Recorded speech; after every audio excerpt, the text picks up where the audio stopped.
इस वीडियो में बात करेंगे रेड ब्लड सेल्स के बारे में। रेड ब्लड सेल्स क्या होते हैं, क्या फंक्शन हमारी बॉडी में परफॉर्म करते हैं, इसके बारे में मैं आपको बताऊंगी।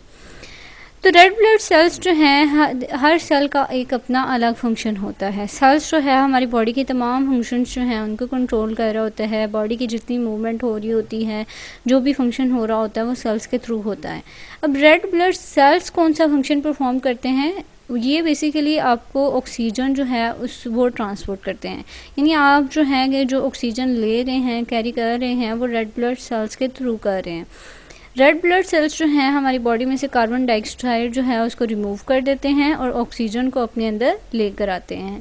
ऑक्सीजन जो है हमारी बॉडी को बहुत ही ज़्यादा उसकी ज़रूरत होती है, और वो ज़रूरत किसके थ्रू पूरी होती है, रेड ब्लड सेल्स के थ्रू। तो ये परफॉर्मेंस थी रेड ब्लड सेल्स के बारे में। अब आपको पता है कि हर सेल जो है उसका एक इम्पॉर्टेंट रोल है हमारी बॉडी में। अब डिफरेंट सेल्स के डिफरेंट फंक्शन होते हैं। वाइट ब्लड सेल्स के बारे में आप नेक्स्ट वीडियो में ज़रूर देखिएगा, इसका फंक्शन भी मैं आपको बताऊंगी। तो ये कंसेप्ट था रेड ब्लड सेल्स के बारे में। आई होप आपको क्लियर हो गया होगा। इससे रिगार्डिंग अगर आपको कोई भी क्वेश्चन है तो आप कमेंट सेक्शन में पूछ सकते हैं। Thank you so much for watching. अगर आपको वीडियो अच्छी लगी तो इसे लाइक और सब्सक्राइब ज़रूर कीजिएगा।